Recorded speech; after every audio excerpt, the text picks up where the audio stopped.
1989 foi o ano que eu nasci. Eu nasci no Rio de Janeiro. Sou um fruto desejado pelo meu pai e não pela minha mãe, né? E como eu tinha até comentado aqui antes da gente começar, eu descobri isso adulto, né? E a dor de entender as coisas adulto é mais forte, né? Meu pai, ele era marinheiro, trabalhou a vida inteira na Petrobras, um homem extremamente bem-sucedido, e ele entrou na minha família, né? Mas hoje eu vim falar de mim, mas eu tenho que passar por essa parte. Sim. Ele entrou na minha família, uma tia minha muito próxima, depois de anos, ela contou que meu pai, ele gostava de uma das minhas tias. Eu não sei se eles tinham um namoro, eu não sei o que eles tinham, mas ele gostava de uma das tias minhas, que são 9 mulheres, né, e 3 Nossa. homens. Era né? evangélico os teus pais? Não, não. Meu pai, ele nasceu numa família cristã. Sim. Minha bisavó, ela morreu crente, salva. Criou todos os filhos na presença. A bisavó. A minha bisavó, a avó do meu pai. Só que a minha avó, mãe do meu pai, não quis andar na presença. Né? Devido isso, eu estou falando de há muitos anos atrás. Se hoje é muito forte, antigamente ainda tinha isso. Ela, por ter uma mulher viúva, com muitos filhos, ela passou muito preconceito dentro da igreja, por não ter uma condição boa. Então, ela meio que se revoltou. A gente acha que isso é muito atual, né? Eu estou falando de alguém que tem quase 90 anos. A minha avó, isso faz muitos anos atrás. Então, ela se entristeceu e não criou os filhos na presença. Mas todos os irmãos dela foram criados na presença.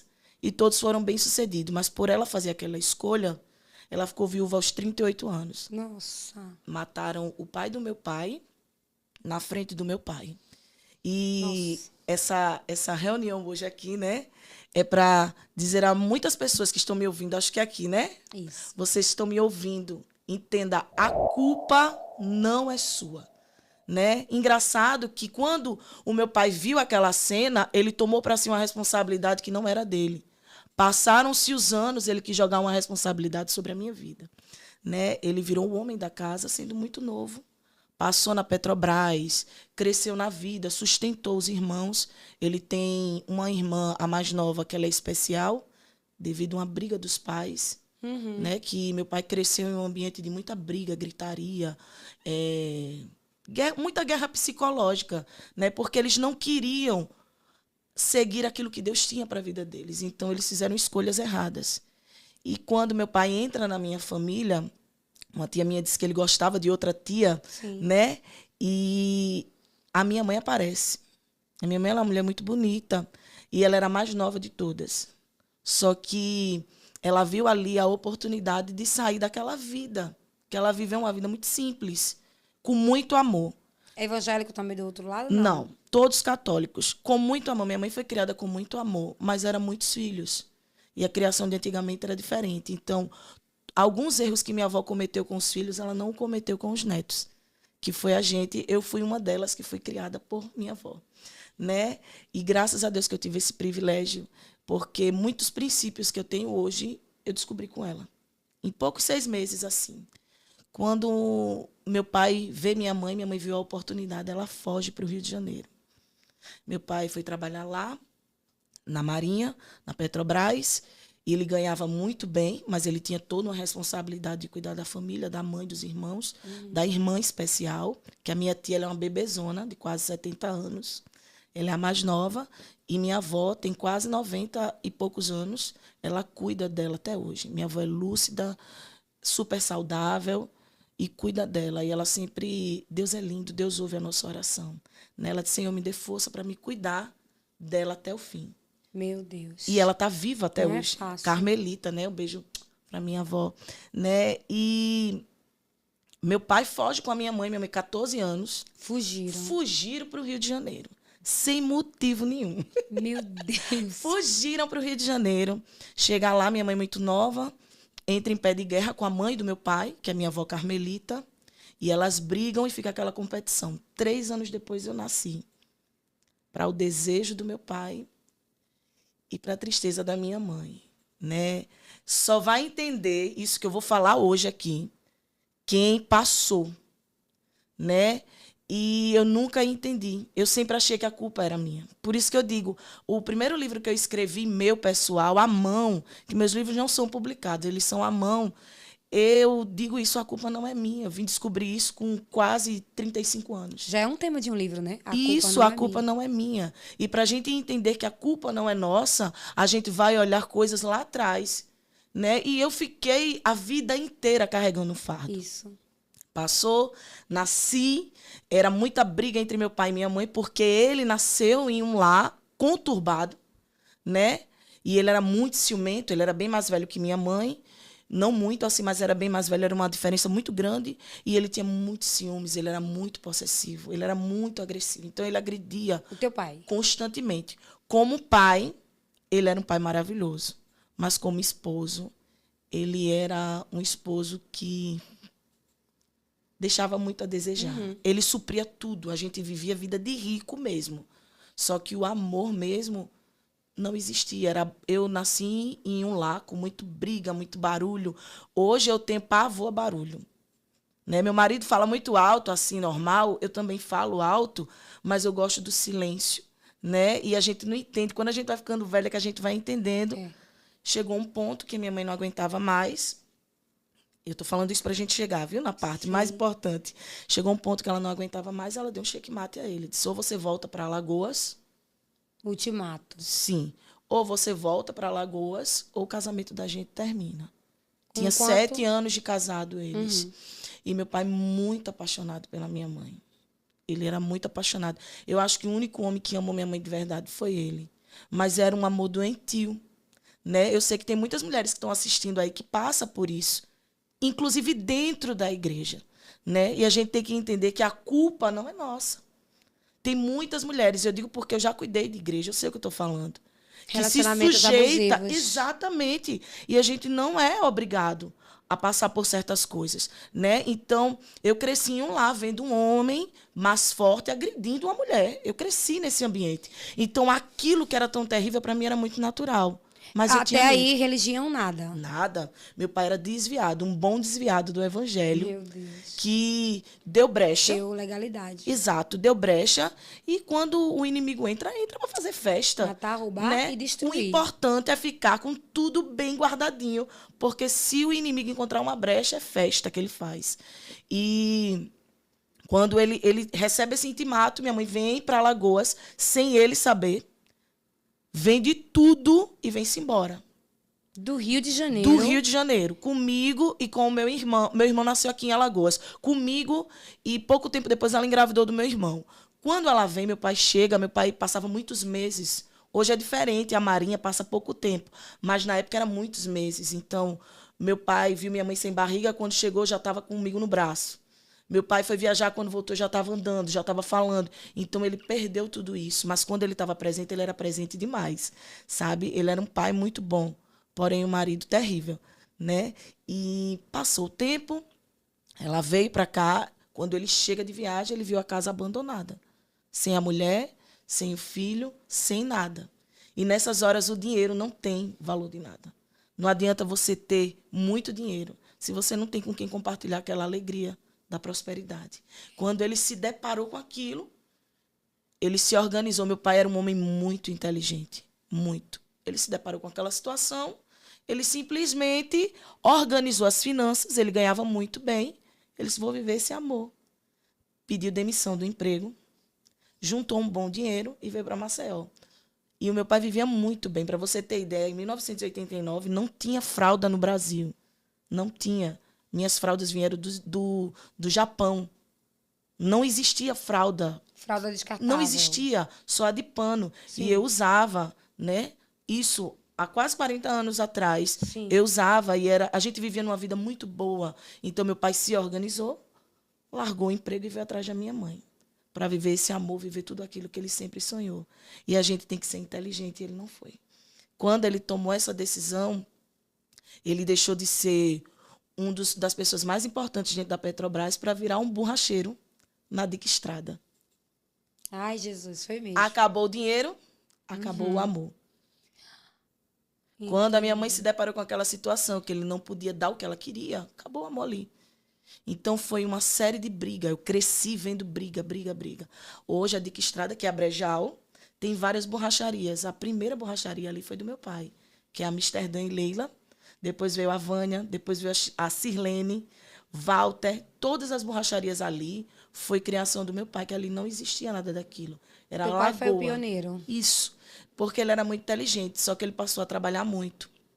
E no período que eu, adolescente, fui botada para fora de casa, né? É uma longa história. Eu, adolescente, fui colocada para fora de casa, que a minha avó me acolheu, ela contou a versão dela que eu não conhecia, né? A única memória afetiva que eu tenho do meu pai foi quando ele bebeu muito. Só um minuto. Tá funcionando, né? Aham. E tá bem? Só. Mas do nada. Em nome de Jesus. Não, vou ligar. Ligar de novo. Agora foi, né? A lembrança afetiva que você teve do seu pai. Faz de novo essa vamos parte. lá. A lembrança afetiva que eu tive do meu pai foi ele agredindo a minha mãe, né? Como o dinheiro dele acabou, ele entrou no mundo das drogas. Como assim? Ele entrou, ele ficou, ele Não, virou. você falou a lembrança afetiva. A afetiva que eu tenho dele foi a briga que ele teve, que ele quase matava a minha mãe na nossa frente. Eu era uma criança, né? E por eu no decorrer você vai entender o que eu tô querendo dizer. Eu era criança, eu vi aquilo e do lado da minha casa tinha um casal que eles eram da Umbanda, né, da religião afro, mas eles eram uma bênção. Eles nunca tinham feito nada contra a gente, nem nada. Todas as vezes que meu pai ia agredir minha mãe, ele chegava, a gente ficava lá. Vocês vão entender o que eu estou querendo falar, porque religião não tem nada a ver com caráter. E é um tema muito difícil das pessoas entenderem isso, né? Eles nasceram naquela religião, foi criado naquela religião, mas quando eu pedia socorro, eles apareciam para não deixar meu pai matar minha mãe e bater na minha mãe, né? Então, eu cresci em um ambiente assim, violento mesmo. Meu pai não era um homem de agredir a gente, mas eu via ele constantemente fazendo isso com a minha mãe. E quando eu fui morar com a minha avó um período, eu disse: vó, o que é que levou minha mãe a se separar do meu pai? Porque eu era criança. Então, a memória que eu tinha era dele batendo nela, né? E eu disse: o que levou? A minha avó disse: seu pai pegou sua mãe com outro na borracharia. E eu fiquei assim e eu não entendi. Ela me contou a versão dela. Porque a história tem duas versões, mas hoje eu quero falar da minha história, né? Que eu sempre tive muita dificuldade de falar sobre isso. Depois das lives é que eu vim melhorando, né? Eu entendi que eu não era a única, eu entendi que não só fui eu que passei por isso. Teve muitas pessoas que passaram por isso, que nasceram em lugares desestruturados, tiveram péssimas impressões e estão imprimindo nos filhos, imprimindo no marido, colocando para frente aquilo que não é para colocar, não deixando um bom legado, né? Então, quando meu pai, nessa briga que ele esteve, ele quase matava ela. E o meu pai quis fazer comigo, naquele dia, o que ele assumiu para ele quando ele era criança. Naquele dia, ele ia matar minha mãe mesmo na frente da gente. E ele jogou, foi a primeira vez que meu pai agrediu a gente, jogou, a gente bateu a cabeça no vidro da porta, eu e meu irmão, que meu irmão nasceu nesse período, quando a gente veio para Maceió, e eu empurrei. Lembra aqueles carrinhos de hack que botava o videocassete Sim. de ferro que tinha rodinha? Sim. Ficava cheio de edredom aquilo em casa. E eu empurrei. E aquilo ali livrou a minha mãe. Porque a minha mãe já estava toda ensanguentada. Gritei muito, o vizinho subiu, tirou ele. E a gente ficou na cama. Eu tenho essa memória, a cama da gente era uma cama de água. Porque ele era marinheiro e ele não conseguia dormir numa cama normal. Era aquelas camas de água. Tinha que dar a sensação que ele estava num navio, né? A gente estava deitado lá, eu com a minha mãe toda machucada. E de manhãzinha meu pai sai e ele diz assim: olha, eu vou no hiper. Aí desistiu, hiper bom preço, né? Eu vou no hiper e eu volto já. Aí ele disse: olhe para mim, Lohane. Aí eu olhei para ele, ele disse: cuide da sua mãe. Meu Deus. Eu volto já. Aquilo ali eu tomei para mim. Minha mãe estava dormindo, desci, fui assistir o Pantera Cor-de-Rosa, né, desenho animado, no sofá de casa, e entrou um homem atrás do meu pai. E eu nunca tinha entendido por que aquilo. Quando a gente cresce, a gente entende as coisas. Entrou um homem atrás do meu pai, e ele fedia muito a suor, e muito tatuado, muito... E eu fiquei com medo, e ele disse: cadê seu pai? E eu, criança, ele entrou na minha casa. Eu, criança, olhei para ele, eu disse, meu pai saiu. Ele disse, cadê sua mãe? Aí eu, criança, disse, está lá em cima. Aí ele subiu, pegou minha mãe gritava muito. Corra, corra, corra, corra. E eu me escondi atrás da máquina de lavar roupa. E comecei a rezar, porque foi a forma que eu aprendi. E eu comecei a pedir a Deus para proteger a minha mãe, porque eu não sabia o que estava acontecendo. Você já sabia que algo ruim estava acontecendo, mas não o sabia. que não? Aquele homem foi buscar o dinheiro da droga que meu pai estava devendo. Teu pai já estava Meu envolvido? pai chegou no fundo do poço de uma forma que usar droga e beber era a rota de escape dele. Aham. Né? E minha mãe não aguentando mais tudo isso, ela falou com ele, né? E me pegou no colo e a gente desce. Vai para o Saem, pega um ônibus. Minha mãe sempre teve uma vida boa. Mas espera, esse homem entrou, subiu no quarto da tua mãe, tu se escondeu, foi orar. Me escondi E ela resolveu com ele de alguma forma. sim, sim. Mas a gente teve que sair fugido da nossa casa. Porque um homem veio para matar o meu pai. Pegar a dívida ou matar ele. Entendi. Então, se ela ficasse comigo lá, consequentemente, alguma coisa ia acontecer. Ao longo dos anos, eu fui tentando aceitar isso. Porque é difícil você aceitar isso. Né? E minha mãe nunca foi uma mãe jeitosa, cuidadosa, sabe? A minha mãe sempre me deixou assim, a banda voou. A deriva da vida, a vida que cuide, Sim. sabe? E tinha muitas brigas, porque eu lembro que quem dava banho em mim era meu pai. Isso significa que quando ele chegava do trabalho, eu não estava banhado, não estava alimentada. E era muita briga constante deles, isso. Porque ele tinha um carinho muito grande por mim, mas minha mãe não tinha, né? Ela tinha meu irmão muito bebezinho que ainda mamava. Não sei se era isso. Sim. Né? Pode ter sido também. Tem muitas coisas que eu não tenho resposta. Porque ao longo dos meus 40 anos, até hoje, eu espero ela me pedir perdão. Né? Muita coisa aconteceu, Muita coisa. Depois desse dia, minha mãe me pegou. No mesmo dia, entramos de um ônibus e descemos aqui em frente ao Iguatemi, né? Que na época era antigo Iguatemi, e ela ficou parada na frente da Sococo, comigo no braço. E eu sei que é a Sococo por conta do nome. O nome. E eu lembrei aquele nome, porque quando eu estava dormindo, eu me acordei, eu vi o nome. E eu disse, mãe, tô com fome. Né? E a minha mãe chorando muito. Eu disse, mãe, não chore. Meu pai disse que vai vir, ele só foi no hiper. Né? E ali eu olhei para minha mãe e ela disse, não, vamos, a gente vai arrumar. Minha mãe, ela é uma mulher muito forte. Né? Ela é uma mulher muito forte. Apesar dela ter errado muito como mãe, ela errou muitas vezes, não vou dizer tentando acertar, porque quando a gente quer acertar, a gente acerta. Mas ela errou muitas vezes por uma falta de informação, por não ter Deus Sim. guiando os caminhos dela. E eu entendo isso hoje, aos meus 40 anos. Né? É engraçado que tem um ditado popular que diz assim, quando você virar mãe, você vai dar valor à sua mãe. Sim. Né? Mas esse Hoje ditado... você enxerga com olhar de mãe. Esse ditado ele é muito forte, ele puxa para uma vertente. Quando você virar mãe, se você teve mãe, você vai saber o que é ser mãe. Mas se você não teve mãe, o amor de mãe vai lhe ensinar o que é o amor de mãe. E foi a forma como eu aprendi. Né? Naquele dia eu falei, até hoje eu tenho dificuldades, né? E eu não tenho escamas para dizer as minhas dificuldades. Eu tenho dificuldade de falar quando eu estou com fome. Eu posso estar, eu vou ficar dizendo, não, tá tudo bem, tá tudo sob controle. Né? Por conta desse episódio da minha vida, quando eu pedi a ela comida, ela me levou para uma lanchonete, inclusive aproveitar a audiência aqui desse programa maravilhoso, esse podcast. E se você estiver me assistindo, Adriana, eu quero muito lhe ver. Muito lhe ver, muito lhe ver. Faz anos, eu sou a menininha do cabelo grande, que foi deixada lá na sua lanchonete. Né? Quando eu cheguei lá, a minha mãe disse assim, minha filha está com fome, eu preciso dar comida a ela. Eu estou aqui falando essa tarde, né, que agora é tarde, no seu horário que vão assistir aqui, mas eu quero dizer para todas as pessoas que estão assistindo, Deus, ele sabe o caminho e as horas. Nada foge do controle de Deus. Tudo é necessário. Jesus Cristo ele falou para os discípulos, é necessário passar por Samaria.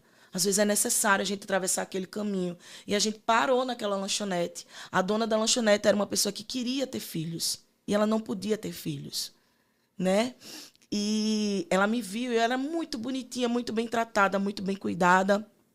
E minha mãe, no desespero, para salvar a minha vida, né? Ela olhou para a moça e disse assim, dê comida a ela. E quando ela me deu, eu lembro como hoje, uma coca e um misto, eu estava comendo, vi minha mãe conversando a tarde toda, as horas foi se passando, e minha mãe olhou e disse assim, eu venho já. E ali eu fiquei órfã de mãe viva, né? O venho já dela nunca chegou. Eu vou fazer 40 anos e esse venho já nunca existiu, né? Ela deu as costas para mim, foi embora, eu fiquei na mesa, sentada, esperando o venho já. Sentadinha na mesa e a Adriana dizia assim, vamos embora, Lu, você vai para minha casa. E eu dizia, eu não vou, que minha mãe disse que vai vir me buscar. E ela disse, não, vamos embora. Eu disse, não, minha mãe vai vir me buscar. Eu fiquei cansada, dormi e me acordei no quarto rosa. E aí começa a minha história. Meu Deus, qual era a tua idade? Eu tinha 5 anos de idade. Meu Deus, você tem essas lembranças aí? Tenho essas lembranças vivíssimas, né? Para você que é pai, que está me assistindo aí do outro lado, cuide do que você está espelhando sobre o seu filho. As memórias. Todas as memórias, elas ficam. Todas. Todas. Né? Eu tenho muito Os traumas, cuidado. né? Todos. E principalmente quando é uma memória ruim. É. Você carrega para a vida tomando uma culpa que não é sua. Né? E a culpa não é nossa. Não é nossa. Aquilo que a medicina não resolve, a oração consegue resolver. E eu entendi isso chorando. Porque eu não tive Gamaliel para me assentar aos pés. Eu não tive uma referência para ir buscar. Foi Deus que foi me conduzindo. Então, quando eu me acordo nesse quarto rosa, começa uma guerra espiritual a qual eu não imaginava, né? Eu dormi, me acordei no quarto rosa e um cheiro de peixe muito forte dentro da casa. Muito forte, muito forte. Eu não como peixe até hoje. Não como. Um cheiro muito forte de peixe frito dentro da casa e a casa muito escura. Quando eu abri o quarto, era uma casa toda escura e, claro, porque eu sei que vai chegar em muitos cantos, né? Respeitando todas as religiões. Porque a gente tem que ter sabedoria, né? Isso aqui não é a religião, é a pessoa, né? Porque na minha vida apareceu pessoas da religião afro e foram bênçãos na minha vida. Vocês vão entender lá na frente, né? É necessário a gente conhecer para poder falar daquilo, né? Havia uma imagem, escultura da Iemanjá, e eu não conhecia, porque eu nasci numa família católica, eu não conhecia, né? A minha vida era aquela vida, vivia muito bem com meus pais, e da noite para o dia eu estava dentro de um quarto, com a casa cheia de imagens, escultura da religião afro, né? E eu achei estranho, e o mundo espiritual, ele existe, ele é real, e criança vê sim. Quando eu saio do quarto, eu vi a estátua mexendo a cabeça e os olhos. Fiquei com medo, entrei, porque aquilo era novo, eu nunca tinha visto aquilo na minha vida. Eu entrei no quarto e eu fiquei com aquele medo, né? Porque o mundo espiritual é real. E eu saí depois de 2 dias, ela tentando me fazer comer, não a Adriana, mas a mãe dela, que a Adriana era uma bênção na minha vida, mas ela trabalhava muito. Então, quando ela chegava, eu estava dormindo, quando ela saía, eu estava dormindo. Então, eu não pegava ela. E ali começa uma tortura em uma criança de 5 anos de idade. Meu Deus. Por eu não comer, já fazia 3 dias, eu não comia, porque o cheiro da comida me dava nojo. E eu acostumada, mulher, no Danoninho, no Leitinho, Sim. no Yakult, eu queria lá comer peixe. Criança. Sim. Fui criança criada com tudo bom mesmo. Então, quando eu vi aquele cheiro, aquele coisa diferente do meu cotidiano, eu estranhei, eu era uma criança. E quando eu saí pelo 3º dia, me ajuda, Jesus. Quando eu saí pelo 3º dia do quarto, eu fiquei 3 dias sem comer nada. Quando eu saí, eu vi ela lavando os pratos e eu disse, eu tô com fome. Ela disse, você tá com fome? A mãe da Adriana, tá? Não foi a Adriana. Não foi quem me levou. Foi quem já estava lá. Você tá com fome? E eu disse, tô com fome. Aí ela disse, sente aí. Ela me deixou sentada na mesa. A Adriana tinha um pai acamado, que não mexia nada, só o pescoço. E ele ficava sempre no sofá assistindo jornal. E a mãe dela dentro dessa casa. Até então, para mim, era eles. E eu não imaginei que uma senhora de idade poderia me fazer algum mal. Eu estou com fome. Ela está com fome? Estou. Ela senta aí na mesa. Ela pegou a comida, peixe, galinha guisada, essas coisas. Botou na mesa, começou a comer e eu fiquei esperando, né, para ver o que ela ia fazer. Criada com babá, criada assim, aí eu nem fiquei esperando. Ela terminou de comer, guardou a comida e todo o resto que sobrou do prato. Ela olhou para mim e disse, agora coma. Eu tinha 5 anos. E eu chorando comia aquela comida. Comi porque eu estava com fome, né? E o pai da Adriana, por ele ser deficiente, ele babava na comida. Então, ela botou tudo num prato e disse, coma. Então, eu fui comendo aquilo ali. E isso foi por muito tempo. Toda vez que eu tinha fome, eu só comia se fosse assim. Só que, na frente da Adriana, era outra forma. E como eu cresci em um ambiente que a agressão era normal, aquilo para mim era uma linguagem de amor. Então, eu fiz de tudo para sobreviver àquilo. Foi passando o tempo, muito tempo, e ela tinha uns trabalhos que ela fazia da religião dela no fundo da casa dela. No fundo, eu não sabia. Fazia. Então, eu passei a limpar a casa, a lavar prato, a fazer tudo. E eu era uma criança, né? A fazer tudo. Lembro como hoje. Eu até falei para uma tia minha tia chorou. Eu disse, eu lembro, tia, da rua. Tinha uma escola pública estadual de esquina, tinha um negócio da polícia e era uma rua sem saída. Eu estava no Jacintinho o tempo todo e eu não sabia. Porque na minha cabeça de criança eu estava muito distante, né? Então, quando eu não podia brincar, eu não tinha brinquedo, eu não tinha roupa, eu perdi muitos dentes, eu passei muito problema de saúde. Quando eu adoeci, eu tinha que ficar trancada dentro do quarto sozinha e toda sexta-feira eu tinha que sair da casa. Porque havia trabalhos normais na religião dela e eu não podia estar. Porque se eu tivesse, as entidades que ela clamava não desciam. Sim. Né? E eu era criança, eu não entendia absolutamente nada. E as entidades falavam para ela, a menininha do cabelão está dentro do quarto. Eu não posso. Retira ela da casa. Então me tiravam, davam um banho na casa, fazia aquele todo ritual e eu ia para o interior com a Adriana.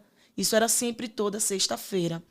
Foi passando o tempo e é engraçado a capacidade do ser humano, né? A gente faz de tudo para se adaptar. Eu disse, eu tenho que arrumar uma forma, eu era criança, de sobreviver aqui até meu pai chegar. Porque minha mãe não vê, mas meu pai vai vir. Né? Então eu chegava para ela e eu dizia assim, você quer que eu lhe ajude? Ela vai para lá, com ignorância. E eu, você quer que eu lhe ajude? Eu insistia pelo aquele amor. Eu disse, se ela gostar de mim, ela não vai me dar resto de comida. Eu era criança e eu já pensava nisso. Meu Deus. Né? E eu conversando com ela, um dia ela estava bordando a saia da religião dela e ela chegou para mim e disse bem assim. Eu cheguei para ela e disse, você está fazendo o quê? Era uma saia amarela e ela botava uns brilhinhos na saia. E eu disse, você está fazendo o quê? Aí ela disse, eu estou bordando. Aí se eu posso lhe ajudar? Ali deu um estralo nela. Vou ensinar para puxar. Sim. Só que o que eu não sabia e o que ela não sabia é que a minha geração estava debaixo de uma promessa. Glória a Deus. Havia uma bisavó que orou pela 7ª geração. E eu estava incluída dentro da promessa. Não era uma menininha do quarto. Era uma criança que tinha sido regado por alguém que havia morrido, mas a oração estava viva. Meu Deus. Eu estava o tempo todo protegida. Naquele lugar eu não sabia.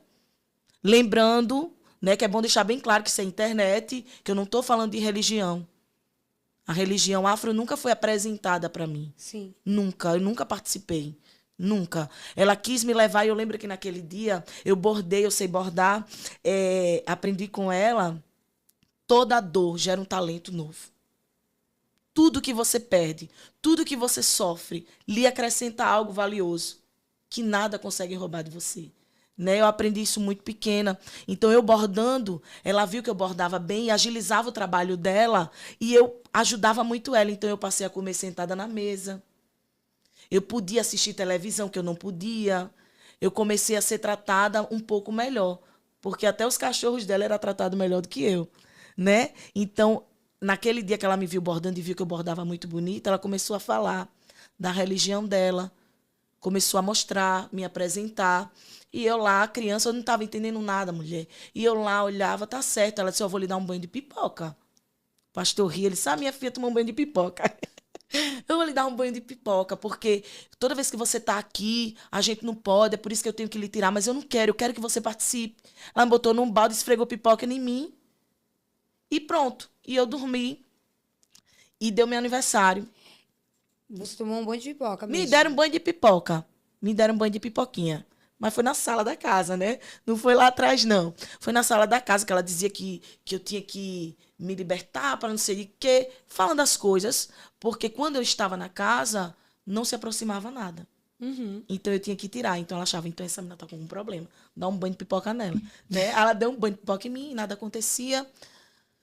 Quando foi um dia, eu não sabia o que era Natal, o que era Ano Novo, o que era aniversário, o que era nada. Meu pai chega na porta da casa dessa mulher, depois de muito tempo. Meu Deus, apareceu. Eu estava lavando prato e meu pai chega com um conjuntinho de roupa para mim, que eu gostava muito da marca Bicho Comeu, que era uma marca da Xuxa. Disse ela que ela teve a infância dela. E meu pai trouxe dessa marca para mim. Ele desceu de helicóptero. Já fazia muito tempo que ele estava morando lá em São Paulo, com o pessoal do tráfico, e meu irmão foi junto com ele. E meu pai desce de helicóptero. Quando ele desce de helicóptero, ele me veio, eu disse, meu pai veio me buscar, vai me levar para minha Coisa mãe. de filme. Mas não tinha, na época no Jacitima era tudo terreno baldio. Hoje essa rua ela não é uma rua sem saída, ela tem uma saída, mas na época era uma rua sem saída. E ele desce no terreno baldio e ele disse, vamos comemorar seu aniversário. E eu disse, acabou, né? Então, eu criança ali, eu disse, não vou contar nada para o meu pai, porque passou, é meu pai veio me buscar. E ele me levou para o Armazém Guimarães, e eu brinquei com meu irmão, e foi uma das noites mais felizes da minha vida, né? E quando meu pai termina a noite, ele disse, agora você vai voltar. E eu disse, voltar para onde, pai? Ele disse, para onde eu lhe tirei. É preciso você ficar lá. E foi aquele sofrimento, meu irmão rasgou a minha roupa no meu corpo, porque ele não queria ir, porque o meu pai estava morando dentro de uma boca de fumo. Né? Ele arrumou esse helicóptero não porque tinha dinheiro, mas porque tinha conhecimento. E há muitos anos atrás, conhecimento valia muito, até hoje vale, mas na época valia muito. Então ele ligava para o pessoal e conseguia helicóptero, essas coisas. Né? E ele me deixou lá, meu irmão rasgou a minha roupa. E ali eu entendi que a minha sentença era ficar ali. Segui minha vida normal. Alguns dias depois, eu estava lavando o prato e eu vi uma fumaça saindo de um quarto que era no fundo da casa, onde acontecia toda a prática da religião Os dela. rituais. Exato. E eu vi uma fumaça saindo e veio uma preocupação. Porque eu vi fumaça, eu disse, deve estar tocando fogo, ela está incendiada. Porque vi uma luz vermelha com uma fumaça muito forte. E eu, criança curiosa, eu nunca tinha ido lá, porque ela soltava os pitbulls, ela tinha 2 pitbulls. Ela soltava na porta que fechava para essa porta. E eu nunca tinha ido, porque ela dizia, se você passar, eles vão lhe matar. Ela falava para mim isso. Mas naquele dia os pitbulls não estavam na porta, eles estavam na outra grade. E eu vi saindo a fumaça, eu corri. E abri. Quando eu abri a porta, eu vi uma escadinha com muita vela. Tinha a cabeça de um bode. Tinha um casco de tartaruga cheio de sangue. E ela estava deitada assim, de bruço em cima do sangue. E havia um manequim. Eu lembro disso, é muito vivo na minha memória. Havia um manequim todo vestido de amarelo. E quando eu abri a porta, o manequim virou a cabeça para mim. Ai, meu Deus. Quando virou a cabeça para mim, eu tomei um susto e fechei a porta. Quando eu fechei a porta, ela veio. Quando ela veio como uma lagartixa, um negócio assim, andando assim para trás, como uma serpente. Ela veio e tinha um corredor bem grande. Eu saí correndo. Quando eu saí correndo, alguém pula do telhado e empurra ela. Ela já tinha me alcançado. Pula, empurra ela e diz, corra para o quarto. E começou aquela zoada, aquela confusão. O que eu não sabia é que ela tinha um filho que era usuário de droga.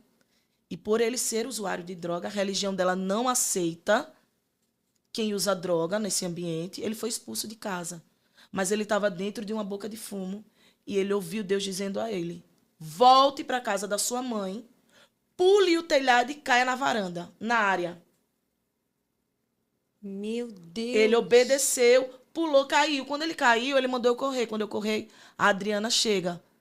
Nisso foi uma tarde muito tensa. Né? O inimigo é sujo.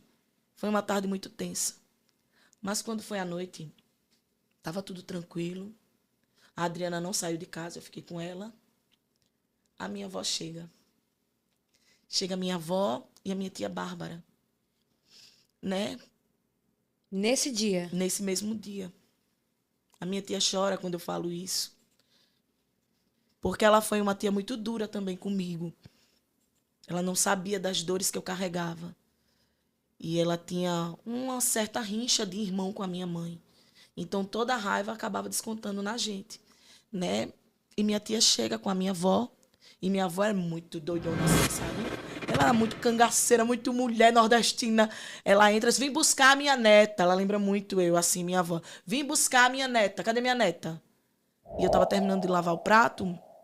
E minha avó entra na casa. Você já tinha uns 6, 7 anos? Eu tinha uns 7 anos e pouco. Já estava entrando quase nos 8 anos. Minha avó morreu, eu tinha 8 anos. Ela morreu no período de São João. 6 meses depois. Ai. Quando minha avó vai lá me buscar, ela disse, a mãe dela é uma irresponsável, mas ela tem vó, aquele negócio nordestina, Sim. né? Vamos embora. Aí me pegou, me botou no carro da minha tia.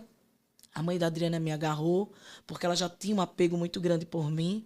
A Adriana me amava, me tratava muito bem. Só que na ausência dela, eu sofria uns maus tratos, mas ela não tem nada a ver com isso. A religião não tem nada a ver com isso.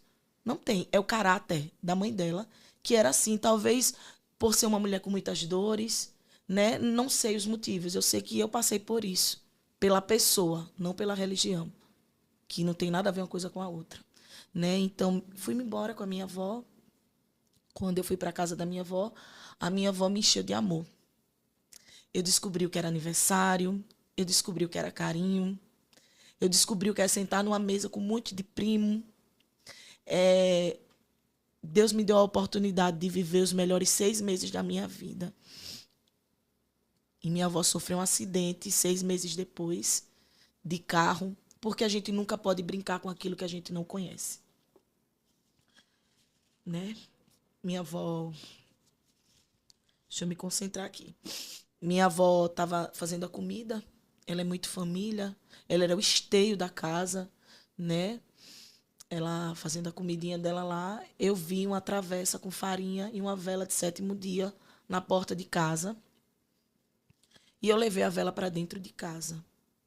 E quando eu levei a vela, eu disse, vó, estava na porta, olha, guarda, porque se faltar energia, tem vela. Eu, criança, inocente. A minha avó, meu Deus, tá amarrado, tira isso da minha casa. E eu não sabia o que ela... Você achou onde? Eu mostrei a ela, mostrei a vasilha, a farinha, a vela. A minha avó, meu Deus, tá... Meu Deus. Aí começou a rezar Nossa Senhora, Pai Nosso, Santo Anjo, tudo misturado. E ela disse, meu Deus, tem que alguém tirar aqui. Aí chamou uma pessoa, tirou. E poucos dias depois, eu não sei se foi uma semana ou se foi 2 dias depois, minha avó sofre um acidente e ela morre, ela e meu avô. Numa batida de carro. Eu perdi os dois na hora, assim. E eu fui para casa. Nesse período, a minha mãe ela nunca me criou como filha, como amor, com abraço, com carinho. Eu não sei o que é um abraço da minha mãe, né? Eu voltei a morar com a minha avó, minha mãe também morava com a gente, né? Mas ela nunca me tratou como filha. Foi passando o tempo, a vovó morreu e minha mãe entrou na depressão. E a depressão não era falada como é hoje, né? Era frescura, né? Depressão era frescura. Minha mãe, da noite por dia, perdeu pai, mãe, tudo, com 2 filhos, muito nova, sem marido, né? E ela entrou na depressão e ficou na cama.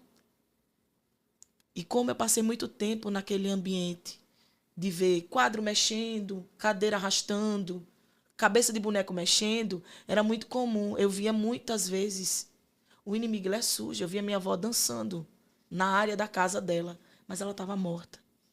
E eu lembro que minha mãe estava na cama e eu corri para o quintal, porque eu vi uma crente adorando a Deus com o hino da Cassiane. E eu não conhecia Deus. Eu tinha 8 anos, eu estava chegando de 9. E na casa da vovó tinha um buraco na parede do quintal que dava para ver o quintal da crente, da Beta, da Assembleia de Deus do Pinheiro, pastor José Laércio. E a Beta estava cantando o louvor da Cassiane. Deus não rejeita a oração. E eu nunca tinha ouvido aquilo, e ela cantando, e eu achei tão linda a voz dela. Ela disse, Lohane, você tá aí? Eu disse, tô, Beta. Ela disse, Deus me disse que você estaria aí. Vem aqui para minha casa. E eu fui. A Beta era a pessoa mais pobre da rua inteira. A casa dela era de taipa, o chão, ela vai me assistir, né? O chão era de barro. Batido, mas crente. Glória a Deus. Crente de verdade. Então a Beta disse assim, Lohane, vem aqui que Deus disse que você vinha. E eu fui para a casa dela e a Beta estava cantando, lavando o prato, com um saco de farinha e 3 tomates, para alimentar ela, 2 netos e uma mãe adoentada. E ela crente mesmo. Que assembleano antes usava saia comprida para não depilar as pernas. Eita, glória! Meu Deus! E eu achava lindo porque era diferente. Eu vim de um mundo que as mulheres tinham que se mostrar demais. E ela estava toda coberta. E eu olhei para a Beta e eu vendo ela com alegria. E eu disse, quem lhe ensinou a cantar, Beta? Você canta tão bonito. Ela disse, Deus. E eu não entendia, porque eu era criança. Eu disse, mas Deus te ensinou. Ela disse, me ensinou. Você sabia que eu não sei ler e escrever? E eu disse, como é que você sabe? Aí muitas vezes eu ensinei ela a ler, porque na época era fita, né? Rebobina, volta. E ela estava lá, ela disse, eu estou ensaiando que a gente vai cantar no coral. E eu disse, Beta, me leva para a igreja. Eu falei, me leva para a igreja. E a Beta disse, vem assim, olhou para mim e fez, você quer? E eu disse, quero, agora eu quero uma saia igual a sua. Eita. Eu falei. Aí ela disse, olha, Jesus, vamos fazer uma oração, Lohane? Aí eu disse, bora, na casinha dela. Aí todo mundo estava sentadinho no chão, porque não tinha mesa, com um pratinho de farinha e tomate. Minha mãe em cima de uma cama. Meu irmão, sei lá Deus onde, e eu estava ali. Porque Deus prepara cenário para fazer coisa incrível.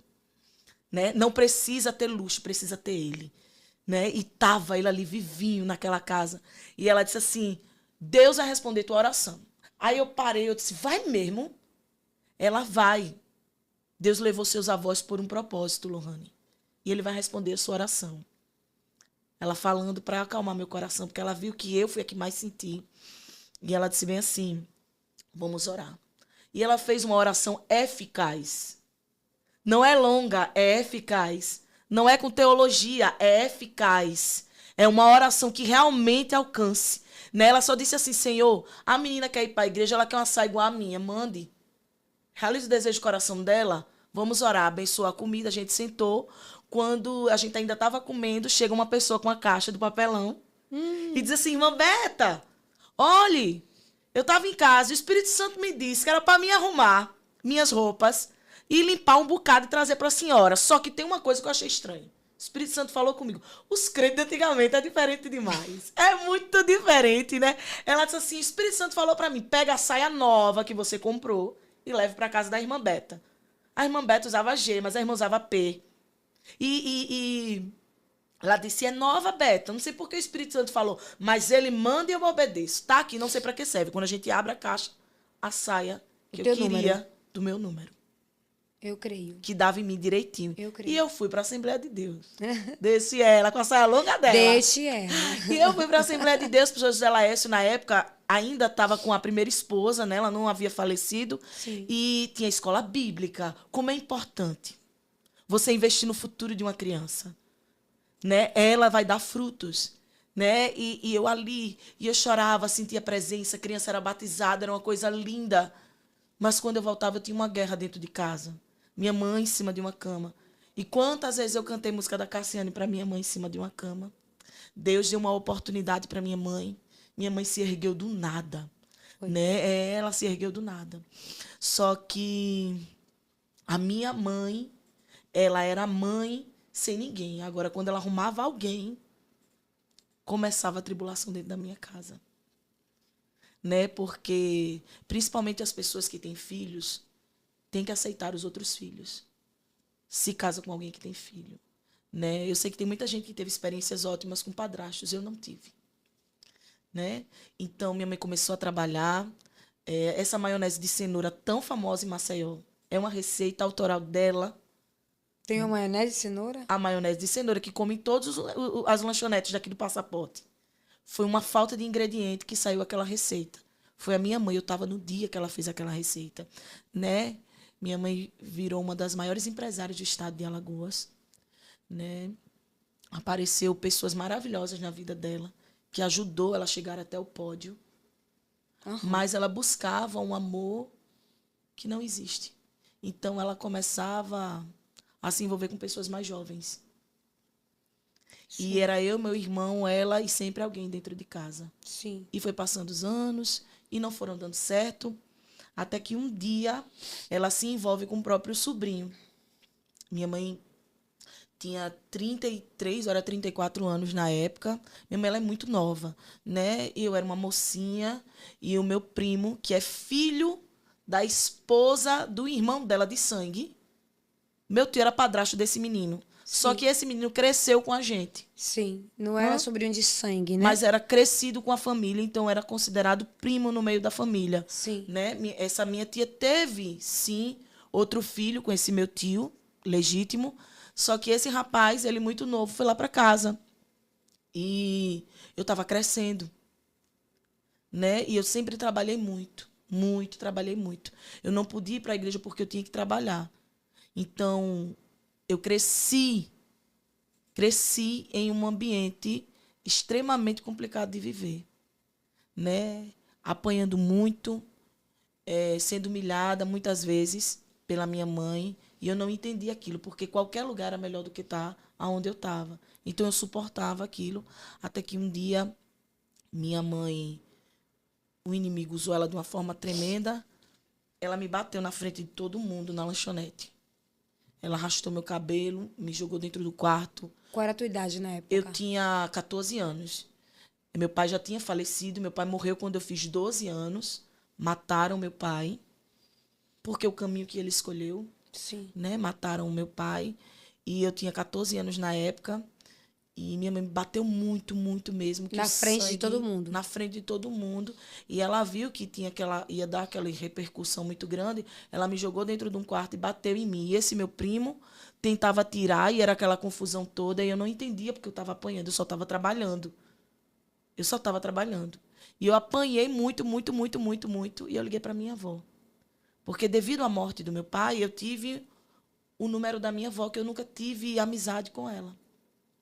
Então, minha avó abriu a porta da casa dela, ela queria me levar no ML para fazer corpo de delito, porque tinha ficado muito feio, só não desfigurou meu rosto, mas todo o meu corpo foi desfigurado. E ali eu conheci a versão do meu pai, contado pela minha avó contou algumas coisas que passou, e eu fiquei morando com a minha avó, acho que uns 3 meses.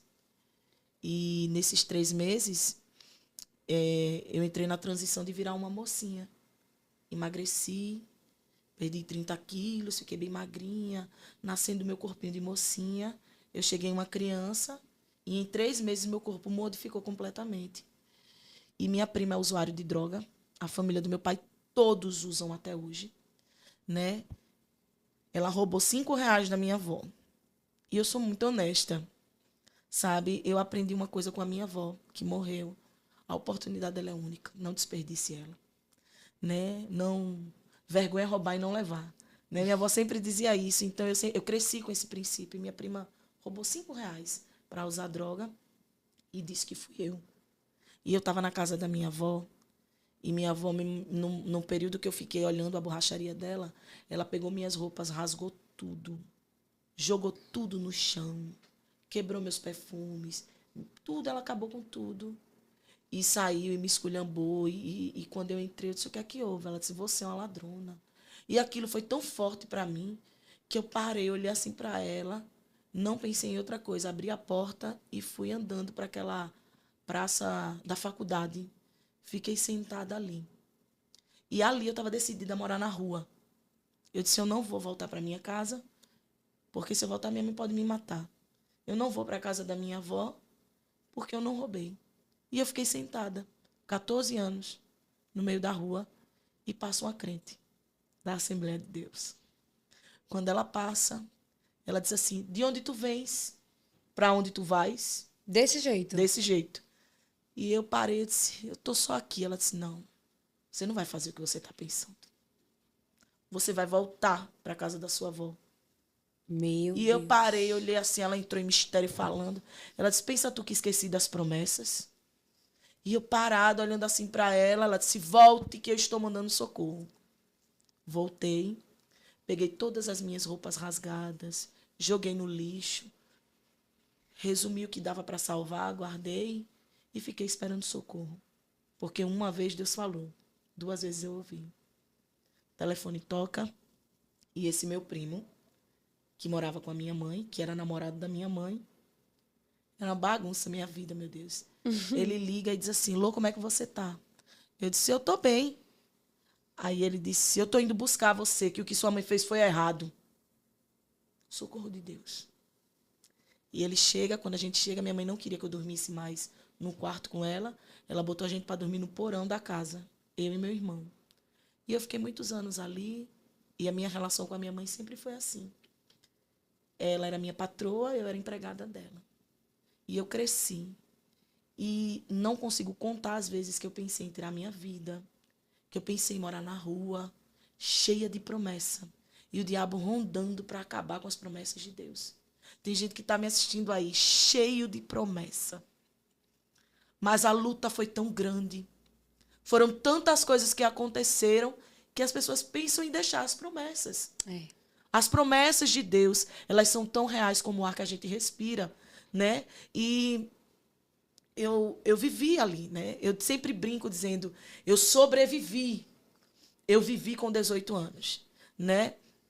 Então, passou um período, minha mãe foi para a igreja, largou esse meu primo, Foi pra igreja. foi para a igreja, Aceitou Jesus. aceitou Jesus. E aí?